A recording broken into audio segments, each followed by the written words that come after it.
Bollywood industry से लगातार बुरी खबरें सामने आ रही हैं। फिल्म जगत से सुसाइड का एक और मामला सामने आया है। फिल्म MS धोनी के एक्टर संदीप नाहर ने पारिवारिक समस्याओं से तंग आकर सुसाइड कर लिया है। पिछले साल ही फिल्म MS धोनी के लीड एक्टर सुशांत सिंह राजपूत के सुसाइड से हर कोई हैरान रह गया था। अब इसी फिल्म का हिस्सा रहे एक्टर संदीप नाहर के भी सुसाइड करने की खबर सामने आई है। संदीप पिछले कुछ समय से मानसिक रूप से ठीक महसूस नहीं कर रहे थे। सोशल मीडिया के जरिए उन्होंने अपना हाल बयां किया। हालांकि उनकी मौत के स्पष्ट कारण का पता अभी नहीं चल सका है, मगर पुलिस को आशंका है कि संदीप ने आत्महत्या ही की है। संदीप नाहर ने फेसबुक पेज पर अपने जीवन की परेशानियां और पत्नी संग तल्ख रिश्ते के बारे में एक वीडियो में बताया है। मौत के बाद कुछ लोगों ने इसे सुसाइड बताया है, लेकिन गोरेगांव पुलिस की माने तो इस अभिनेता ने खुदकुशी की है या किसी और कारण से उसकी मौत हुई है, यह अभी तक साफ नहीं हुआ है। इसका पता पोस्टमार्टम रिपोर्ट आने के बाद ही चलेगा।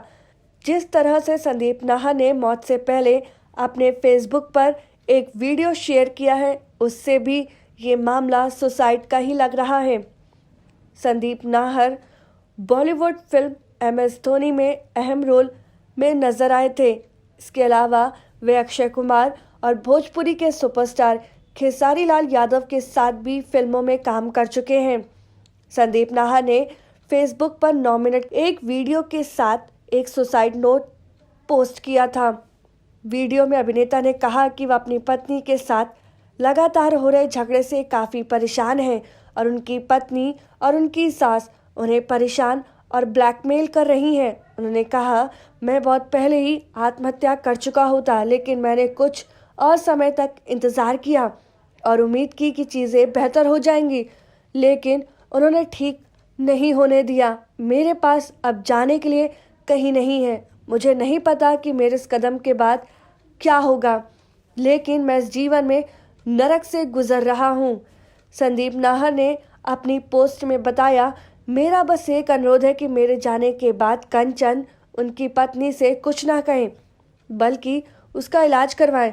पुलिस अधिकारी ने संदीप नाहर के बारे में बात करते हुए कहा कि नाहर ने अपनी मौत से शायद 3 घंटे पहले यह वीडियो बनाया था।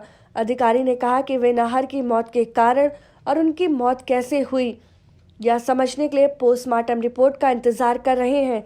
नाहर द्वारा कथित रूप से लिखे गए सुसाइड नोट में उन्होंने बॉलीवुड में हो रही राजनीति का भी जिक्र किया, जिसका उन्होंने सामना किया था। हेलो, नमस्कार, मैं हूँ संदीप नाहर। आप लोगों ने मुझे कई फिल्मों में देखा होगा। MS धोनी का अनटोल्ड स्टोरी फिल्म के अंदर, जिसमें मैंने छोटू भैया का किरदार निभाया था।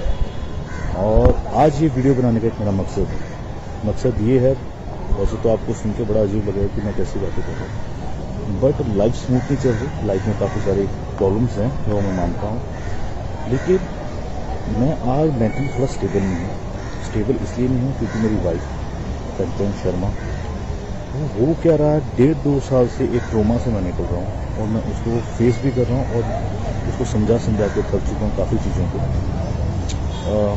वो एक ही पास्ट की बातें, एक ही बातें रिपीट करना, रोज़ लड़ना, 365 दिन में से मैं कह रहा हूँ 200 बार सुसाइड की बातें करना, मर जाऊंगी, तुझे फंसा दूंगी, तेरा करियर स्पॉइल कर दूंगी, तेरे खानदान को फंसा दूंगी। तो ये सुन के मैं बहुत ही इरिटेट हो चुका हूँ। मैं उसको हर बात पॉइंट पे समझाता हूँ, कंचन देखो ये बात ऐसे नहीं ऐसे है, ऐसे नहीं ऐसे है, इस चीज़ को समझो। वो मेरी फैमिली को गालियाँ देती है, मेरी माँ से इतनी नफरत करती है, मेरे हर परिवार वाले को। आजकल ऐसा टाइम आया कि मैं उनका फ़ोन नहीं उठा पाता इसके सामने, और बहुत सारी चीज़ें हैं, बहुत सारी चीज़ें ख़राब हो चुकी हैं।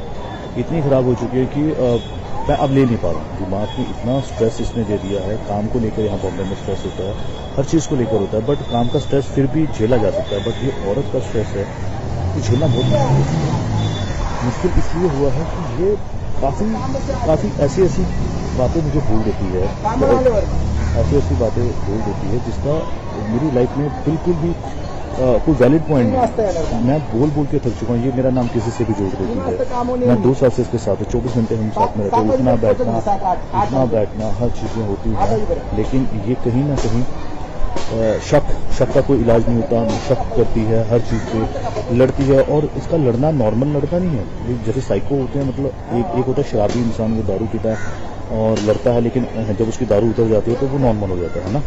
नॉर्मली ऐसा होता है, उसको गिल्टी फील भी होती है, उसको अपनी गलतियों का एहसास भी होता है। बट इसके केस में ऐसा है, अगर ये लड़ती है, इसको कोई बात बुरी लगती है तो वो उसके दिमाग में बैठ जाती है, बैठ इतने गंदे तरीके से जाती है, उसको निकालना बहुत मुश्किल होता है। ये कितनी रातें खराब कर देती है। इवन अभी जैन की बात है, जैन में ये घर से भाग गई थी, मैं रात को उसको ढूंढने गया था, ये ऐसे काम करती है और बहुत सारी बातें होती हैं।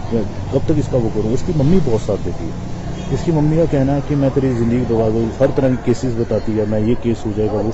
एक्चुअली क्या है, इसकी मम्मी, इनके घर में 2 बहनों की भी लव मैरिज हुई है, तो इसकी मम्मी ने इनके दोनों जीजाओं को भी अंदर करवाया था। अभी वो मेरे को बोलती है हर बात पे, अपनी बेटी को बोलती है जाके पुलिस कंप्लेंट करो। किस बात बुनियाद पे? फेक चीज़ों पे, फेक झूठ बोल के आप केस बना सकते हो। ये क्या बातें हैं?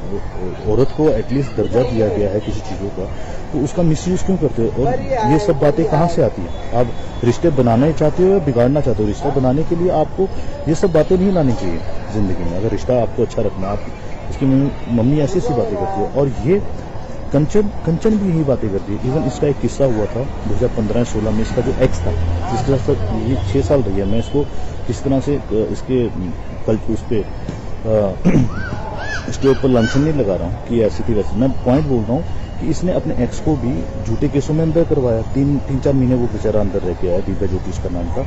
तो ये सेम पॉइंट मेरे साथ कर रही है। और इसी जिद की वजह से इसने मुझसे शादी की थी उस टाइम पे कि मैं ये कर दूंगी वो। मैंने तरस करके इस पर शादी की। तरस से चलो यार, मुझे लगा ऐसा कोई नहीं है, कर लेता हूँ। आज नहीं, इसकी लाइफ खराब हो जाएगी। बोल रही थी मुझे मर जाऊंगी, पंखे में लटकने की आदत, सुसाइड की बातें करती है। तो उस पॉइंट पे मैंने कर ली। फिर ये मेरे घर आई, ये 2019 की बात मैं बोल रहा हूँ। और उस टाइम पे हमारी बात हुई थी कि यार कि शादी हम कर रहे हैं, बट घर में नहीं बताएंगे। अगर जमी तो चलाएंगे, नहीं जमी तो फिर अलग हो जाएंगे, है ना। किसी को इतना डिस्कस नहीं करते। फिर वो हमारी नहीं बनी आपस में। तो फिर मैं कोरोना की वजह से घर गया था। जब कोरोना की वजह से मैं घर गया था, तो उस टाइम पर इस लड़की ने मेरे घर पे आने की बात की। तो इसको उस टाइम मैरिज सर्टिफिकेट चाहिए था, तो मेरे घर वालों ने अच्छे से इसका वेलकम किया। घर पे आते ही ये वहाँ 5-6 बार क्लेश कर चुकी थी। घर आई 18 जून को आई थी, आई थी जून को आई थी, और इसमें 5 दिन बाद ही, चूंकि उस टाइम कोरोना काल था, तो गवर्नमेंट ने भी बोला था कि आपके घर में अगर कोई बाहर से आता है बॉम्बे से, तो आपको इन्फॉर्म करना पड़ेगा। SHO ने बोला था। तो हमने उस चीज़ को छुपाया था थोड़ा, भाई नहीं बताएंगे, नहीं तो फिर पूरी फैमिली अंदर हो जाएगी। इतनी एक छोटी सी बात थी, बट इसको वो बात समझ में नहीं आई। मेरी भाभी ने बोला मेरी कजन सिस्टर है ना।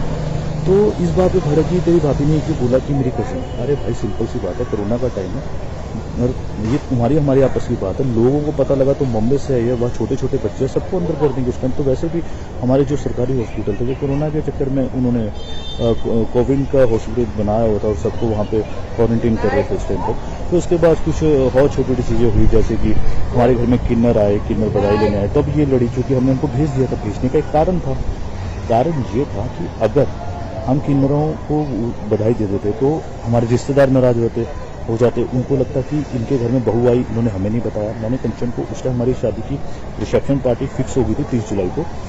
तो हमने बोला कि आप 30 जुलाई के बाद आना, हम आपका वही जो बनता है वो देंगे। वो दिया भी, बट उस बात पर भी इसने क्लेश किया। बहुत सारी चीज़ें, छोटी छोटी बातों पर क्लेश। ये बोलती मुझे घुमाने नहीं लेके जाते। अबे भाई, कोरोना में बॉर्डर सील हुए गए, हिमाचल बॉर्डर सील है, पंजाब बॉर्डर सील है, कैसे लेके जा सकते हैं? ये बात इसको समझ में नहीं आ रही। ये बोलती जिनकी शादी होती है उनके पति उनको घुमाने लेकर जाते हैं। मैंने बोला भाई, जिनकी शादी होती है उनके पति बेशक उनको घुमाने लेकर जाते हैं, बट उस टाइम पे कोरोना नहीं था। अभी कोरोना, अभी थोड़ा सब्र कर लो, बाद में चल लेंगे। ये बात उसको समझ में नहीं आ रही। तो हम आगे शॉर्टकट में बॉम्बे, क्योंकि वहाँ पे बड़े सुसाइड वाली बातें कर रही थी। मेरे घर वाले भी डर गए थे। उनको लगा कहीं ये लड़की की वजह से फैमिली पे कोई आफत उफत ना है, चूँकि वो कोई हंसा। तो मैं इसको बॉम्बे ले आया था। बॉम्बे में आके भी इसका सेम वही ड्रामा। सर्टिफिकेट शादी का मिल गया, फिर भी इसको सेटिस्फेक्शन नहीं हो रही है, एक सिक्योरिटी नहीं मिल नहीं रही है, और हर जगह से मुझे टॉर्चर कर रही है। बस मैं एक बात बोलना चाहता हूँ इस वीडियो के माध्यम से, अगर मैं कोई गलत स्टेप उठाता हूँ लाइफ में क्या मेरा आजकल मेंटल पीस थोड़ा सही नहीं रहा है, क्योंकि मैं रोज झगड़े नहीं ले सकता। सुबह उठो झगड़ा सेम बात पे, उस पर 1000 बात पहले बात हो चुकी है, लड़ाई हो चुकी है, उस पर फिर अगेन सुबह उठो, दोपहर को झगड़ा, रात को झगड़ के सो। तो मेरे में इतनी कैपेसिटी नहीं। मेरी एनर्जी लेवल इतना नहीं है कि मैं बार बार हर चीज़ों को क्लियर करता हूँ। इसको एक बार बोल दे कंचन ऐसा नहीं है, ऐसा बात खत्म हो जाती है। अभी कल रात की बात है, इसने इंस्टाग्राम पे सर्च किया। अब सर्च में कोई किसी का कोई चीज़ दिख जाती है तो उसमें मेरी क्या गलती है? किसी ने मुझे नहीं ब्लॉक किया तो भाई जब ब्लॉक नहीं किया है तो उसमें मेरी गलती नहीं हो सकती। तुम मुझे बोलो तुम्हें वो पसंद नहीं है, तुम ब्लॉक कर दो, मैं ब्लॉक कर दूंगा। मैंने ऑन द स्पॉट बिना सोचे ब्लॉक किया है। और ये कोई छोटी छोटी बात है, हम स्कूल के बच्चों वाली मैं इसको बोलता हूँ कंचन स्कूल के बच्चे भी ऐसे नहीं लड़ते होंगे जैसे तुम मेरे साथ कर रही हो। तो ये कोई वैलिड प्रूफ नहीं, वैलिड बात नहीं है। आप वो बात बोलो। हाँ, अगर तुम मुझे बोलती इसको ब्लॉक करो और मैं नहीं करता तब तुम लड़ने का मकसद बनाती ना। मैंने बोला कंचन अपना इंस्टाग्राम दिखाओ, तो अपना व्हाट्सएप दिखाओ। तुम्हारा एक्स का भी तो उसमें है ना फोटो, ये उसने तुझे ब्लॉक नहीं किया व्हाट्सएप पे, सिंपल सी बात है। कह रही मेरी उससे बात नहीं होती, तुम्हें पता। तो मैंने बोला सेम यही चीज मैं कंचन तुम्हें बोल रहा हूँ कि मेरी भी कोई बात नहीं होती। हाँ, मेरे व्हाट्सएप। अगर आपको हमारा वीडियो पसंद आया हो तो इसे लाइक करें, सब्सक्राइब करें और साथ ही बेल आइकन दबाना ना भूलें।